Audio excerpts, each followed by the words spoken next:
Maméga. 19h40.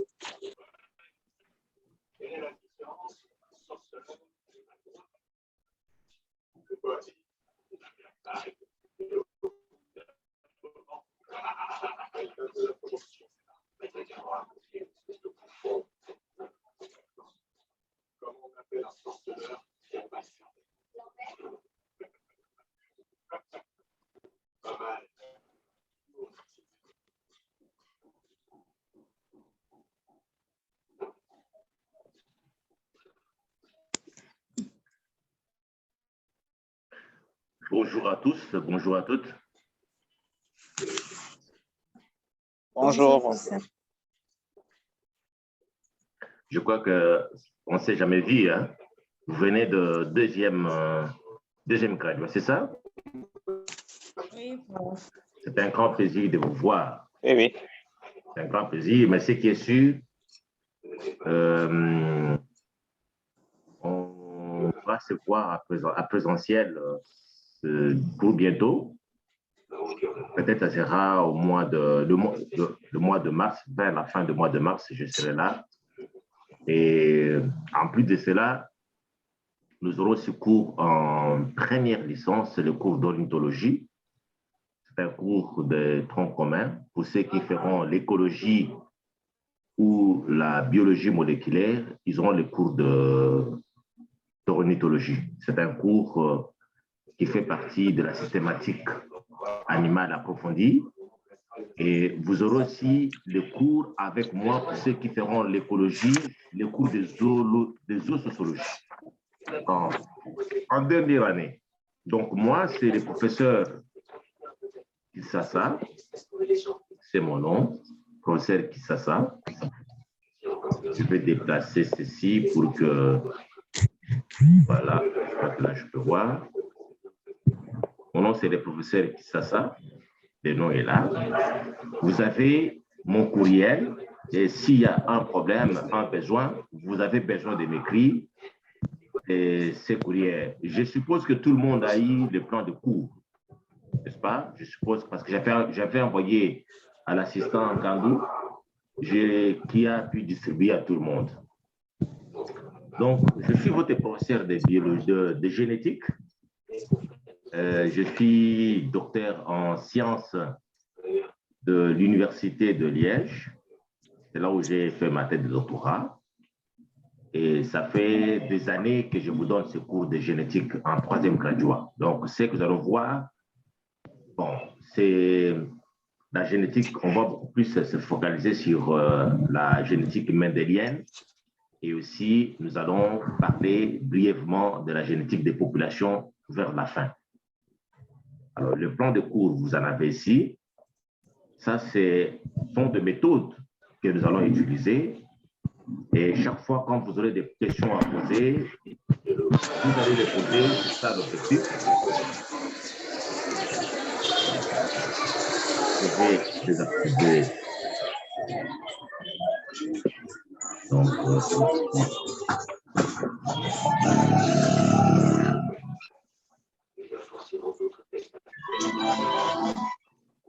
désactivez un peu vos micros.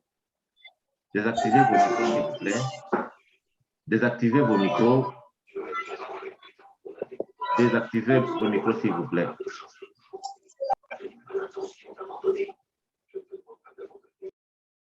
Désactivez vos micros, s'il vous plaît. Voilà. Bien, c'est bien. Bon, voilà.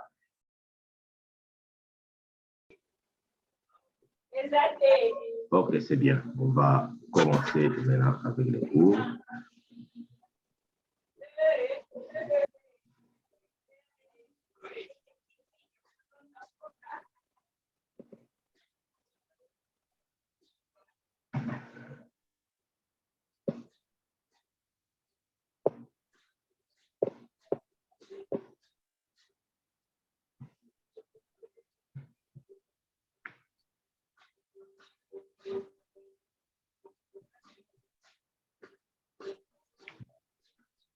Voilà, donc dans notre premier chapitre, nous allons essayer un peu, puisque nous sommes en biologie, nous allons essayer un peu de voir la relation pour que nous puissions commencer la génétique proprement dite, la relation qui existe entre l'hérédité et l'environnement. Et pourquoi j'insiste sur cet aspect? C'est juste pour attirer votre attention sur la bonne gestion de l'environnement. Vous savez que le problème de l'environnement, tout le monde en parle, tout le monde parle de l'environnement. Nous avons beaucoup d'organismes qui parlent de l'environnement, mais je crois que nous, en tant que biologistes, le langage que nous devons adopter doit être un peu différent des autres. Parce qu'il faut que nous trouvions des explications pourquoi la bonne gestion de l'environnement. Quel est l'impact de l'environnement sur l'hérédité? C'est quoi l'hérédité? C'est quoi la génétique? C'est ce que nous allons essayer de voir. Est-ce qu'on peut un peu désactiver les micros? C'est pas désactiver les micros, s'il vous plaît. Désactivez vos micros. Vous allez l'activer que si vous avez besoin de parler.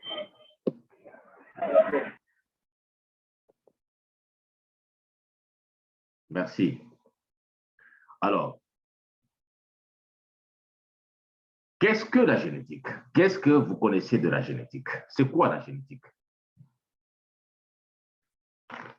La génétique est une science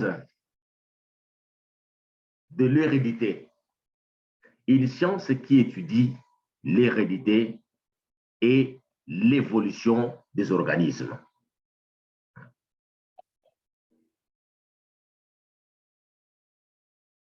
Et lorsqu'on parle de l'hérédité,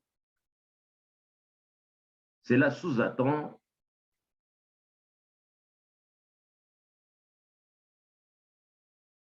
l'étude, n'est-ce pas, des caractères, des informations qui se transmettent d'une génération à l'autre. Donc, ces informations génétiques-là, qui se transmettent d'une génération à l'autre, c'est ça qu'on appelle l'hérédité. C'est donc, nous avons là-dedans le mot héritage.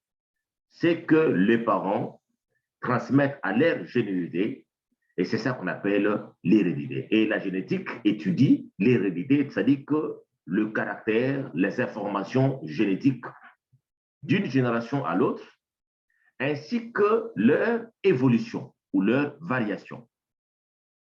Parce que les informations qui sont transmises changent. Il y a des conditions du milieu, les conditions de l'environnement qui peuvent modifier ces informations d'une génération à l'autre.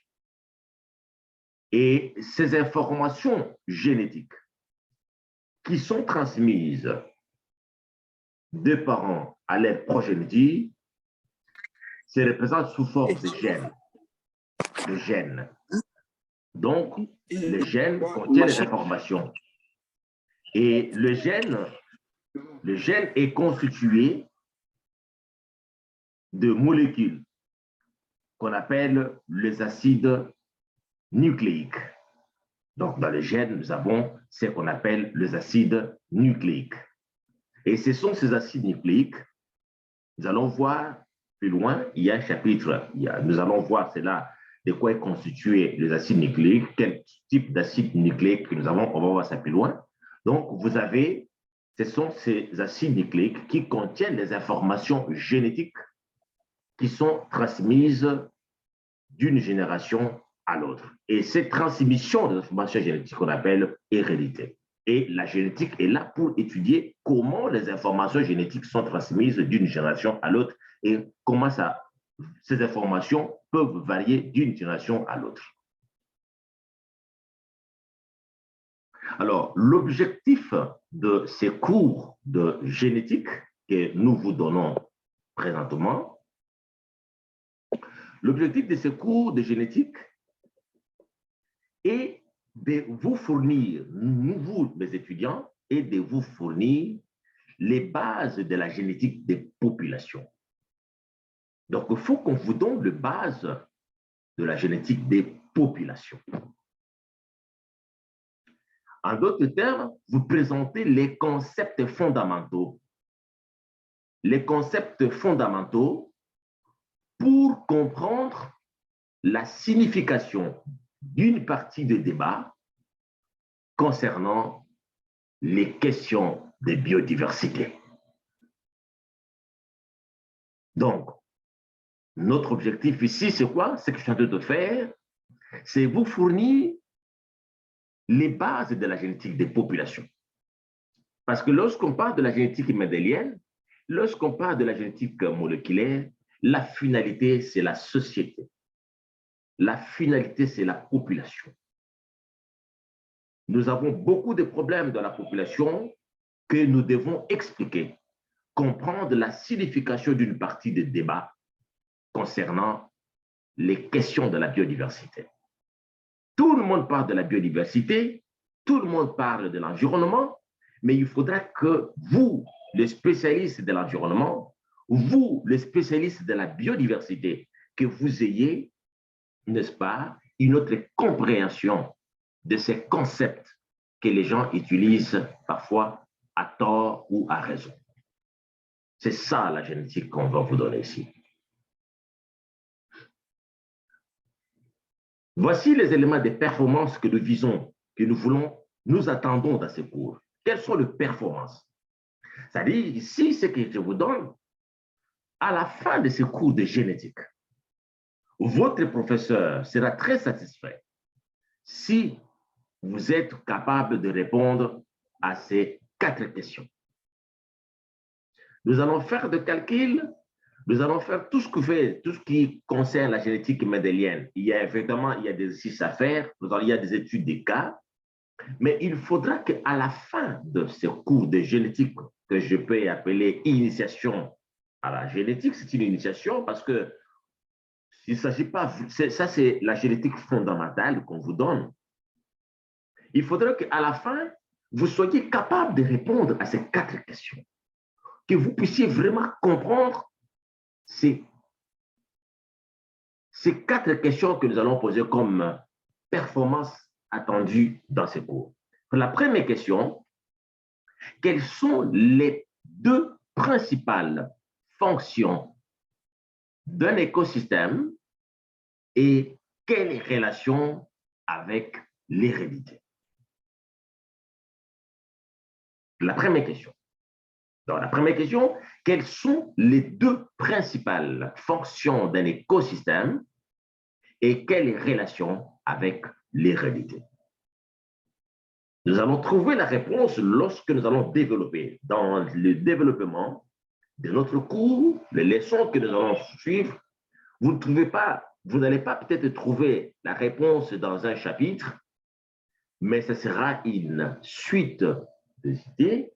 Nous allons continuer et jusqu'à ce qu'à la fin que vous puissiez comprendre. C'est là pourquoi nous posons de telles questions en rapport avec l'environnement. C'est pour que nous puissions, c'est pour que vous puissiez vraiment comprendre, pas comme n'importe quel naturaliste, mais en tant que scientifique, vous puissiez vraiment comprendre l'importance, la nécessité, lorsqu'on parle de la gestion de l'environnement, que ça devient une préoccupation parce que vous avez les explications causales, parce que vous comprenez réellement l'impact de la bonne gestion de l'environnement sur l'hérédité. Donc, je vais transmettre à vous la motivation de la gestion de la biodiversité, la motivation de la gestion de l'environnement. Voilà pourquoi nous allons vraiment voir le vrai problème au niveau des écosystèmes. Alors, la deuxième question. Fermez le micro, s'il vous plaît. Merci beaucoup. La deuxième question. En administrant un vaccin à base d'un ARN viral. Ça, c'est un débat actuel. Nous allons voir comment il y a un grand débat, n'est-ce pas, autour du vaccin de la COVID-19. Il y a désactivez votre micro, s'il vous plaît, parce que vraiment, ça me dérange sérieusement. Si vous avez activez votre micro, désactivez-les, je vous en prie, parce que je perds le fil d'idée. Ça dérange sérieusement, s'il vous plaît. S'il vous plaît, désactivez vos micros. Alors, je continue. Donc, je disais que la deuxième question, c'est un rapport avec le sujet d'actualité que nous avons, la COVID-19. C'est un sujet d'actualité. Il y a les gens qui sont d'accord pour le vaccin, il y a d'autres qui ne croient pas. Mais quel est le point de vue, vous, en tant que biologiste, futur biologiste, pour être précis, et en rapport avec ces cours de génétique, puisque dans ces vaccins, on parle de l'ARN messager, nous ne pouvons pas rester indifférents. Il faut que nous puissions trouver aussi la réponse, puisque nous allons parler des ARN messagers, comme acide ribonucléique. Nous allons parler des ribosomes.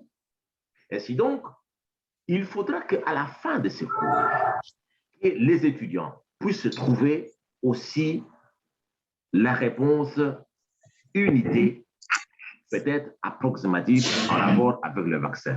En administrant un vaccin à base d'un ARN viral pour augmenter mon immunité contre ces virus, ai-je raison de m'inquiéter?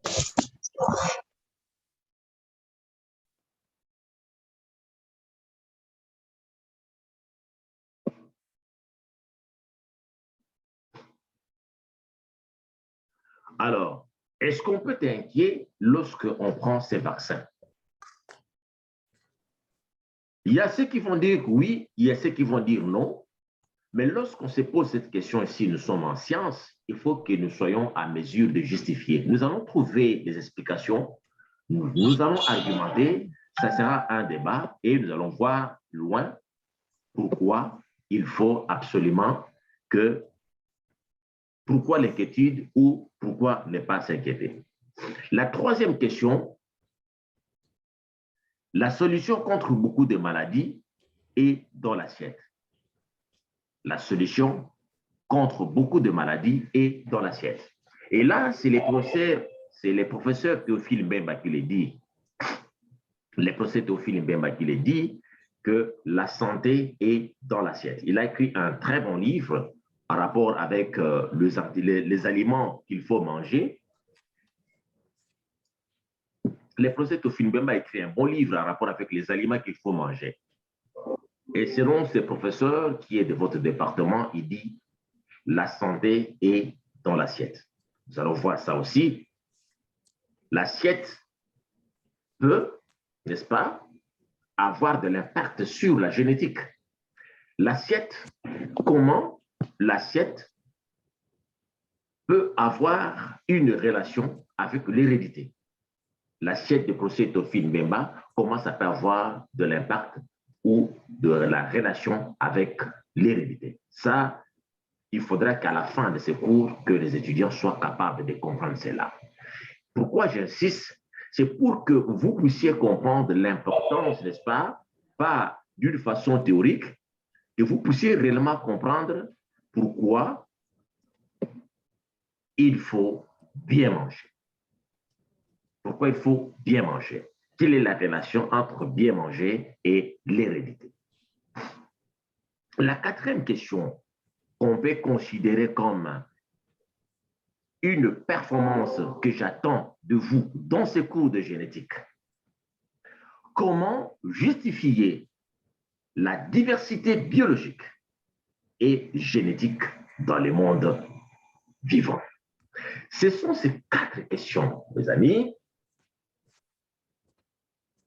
Les questions que je vous poserai, que ce soit à l'interrogation ou à l'examen, tourneront autour. Nous ne pouvons pas finir ce cours de génétique. Je ne pourrai pas me séparer de vous à la fin de l'année si je ne suis pas convaincu que vous avez des idées ou vous avez pu répondre à ces questions. Ça, ce sont des questions de l'examen que je vous donne déjà. Et vous trouverez des réponses précises. Des réponses précises. Ça, ce sont, je dirais, les principales questions que je vous pose et que je mérite qu'à la fin. Donc, vous avez intérêt à bien suivre ce cours-ci. Et quand vous suivez ces cours de génétique, il faudra absolument que vous puissiez chercher les éléments de réponse pendant que nous allons parcourir ces cours, que vous trouviez des éléments de réponse, n'est-ce pas, à ces éléments, à ces performances que j'attends de vous. Vous devez trouver les éléments de réponse. Parce que ce sont des questions d'examen que je pourrais poser peut-être de cette forme.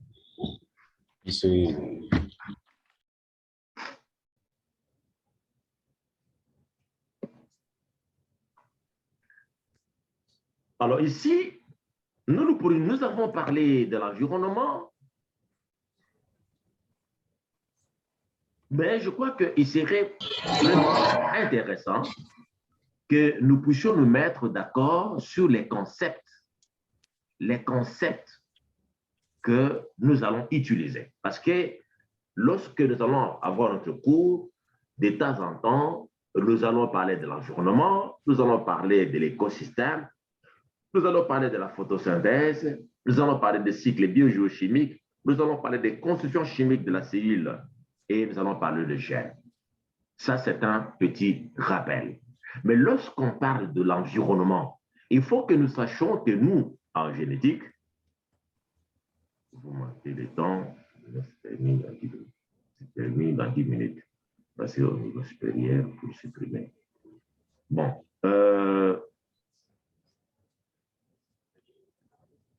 Je crois que vous me suivez. Nous serons de temps en temps, c'est comme, je crois que vous avez vu les messages, et nous serons dans l'obligation, après chaque 40 minutes, je vais relancer, parce que ça va commencer à couper. Je ne sais pas avoir 3 heures, mais là, il faudra que... Bon. Donc, si, par exemple, ça coupe, ne soyez pas inquiets, je vais encore relancer et vous restez toujours sur le même lien. Je ne vous enverrai pas l'autre lien, mais ce sera toujours le même lien. Je vais relancer, donc ne soyez pas inquiets si ça coupe. Alors, donc, je disais que nous avons essayé de rappeler quelques concepts. Parce que, vous savez, les concepts que nous allons utiliser, il faut que nous sachions que, puisque nous sommes en génétique, quels sont les concepts. Lorsque nous utilisons les mots environnement, qu'est-ce que nous attendons de l'environnement? On va expliquer cela. Ici, un petit rappel. L'environnement, en fait, c'est quoi l'environnement?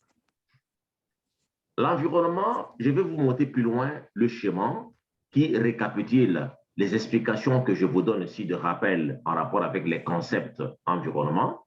L'environnement, on appelle environnement, c'est tout ce qui nous appelle, sauf vous. Voyez, tel que vous êtes dans cet auditoire-là en train de me suivre, s'il faut définir l'environnement, vous allez définir l'environnement par rapport à tout ce qui vous entoure.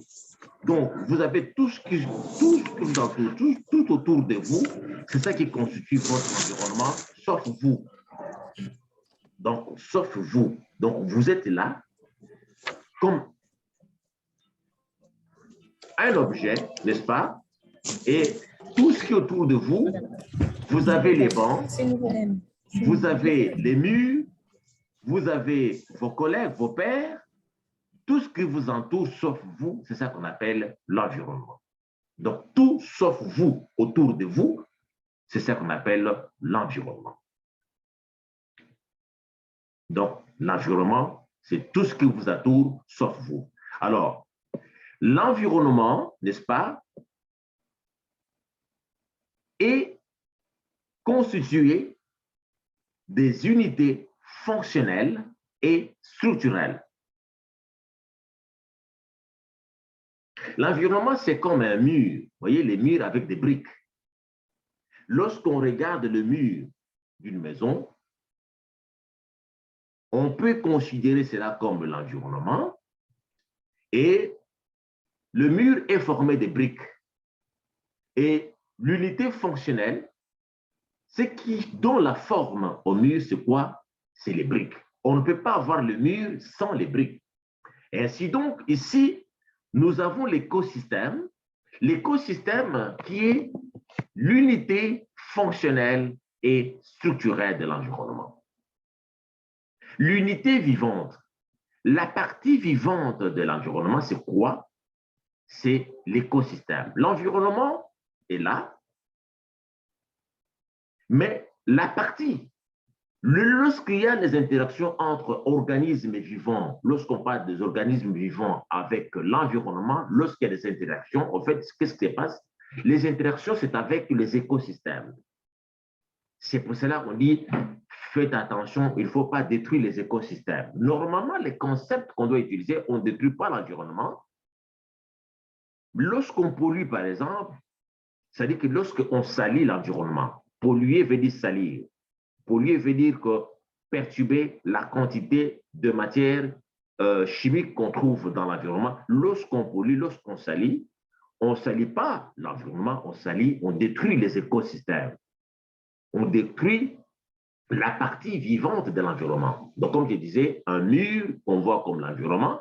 Lorsqu'on fait tomber un mur, on détruit les briques qui constituent ces murs-là. Donc, c'est ces unités fonctionnelles, ces unités-là qu'on appelle écosystèmes.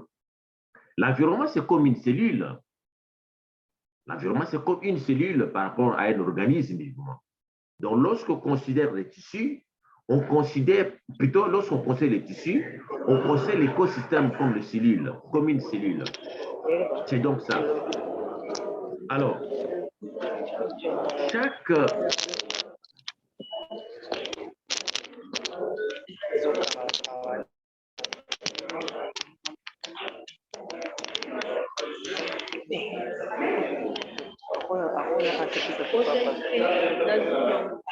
Il y a trop de dérangements avec les micros.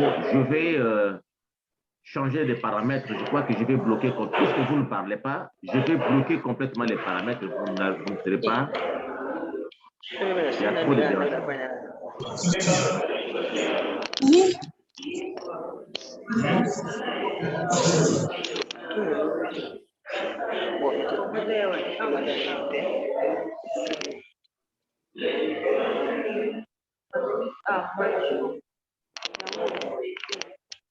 Désactivez les sons, s'il vous plaît. Désactivez vos sons.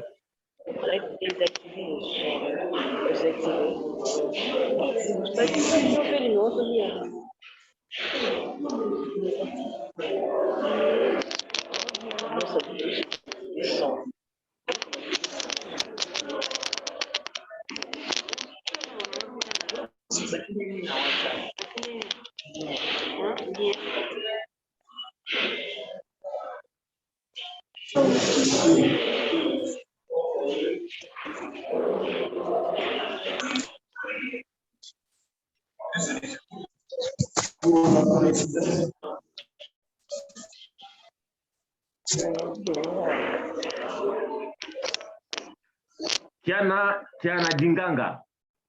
Dinganga, désactivez votre son. Je vais maintenant noter, si vous activez les sons sans parler, vous aurez une sanction. Vous aurez une sanction si vous activez les sons sans parler. J'écris les noms et vous aurez quand même une sanction. Je vais enlever le point de moins. Un point de moins si vous faites ça. Je vais commencer à noter maintenant les noms. Ça sera comme un dérangement dans l'auditoire.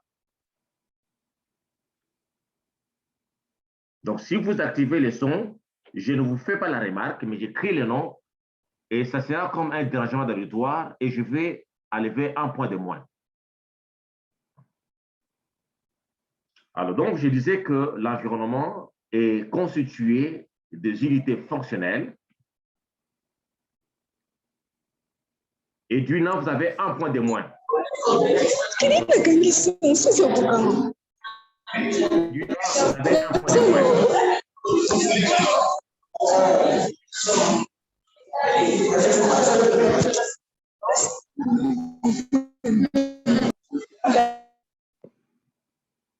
Vous avez un point de moins et d'une. Un point de moins. Ça, je vous informe. Donc, ne soyez pas surpris de me demander pourquoi, quand je vais faire la sommation, vous allez travailler sur 19. Vous avez un point de moins.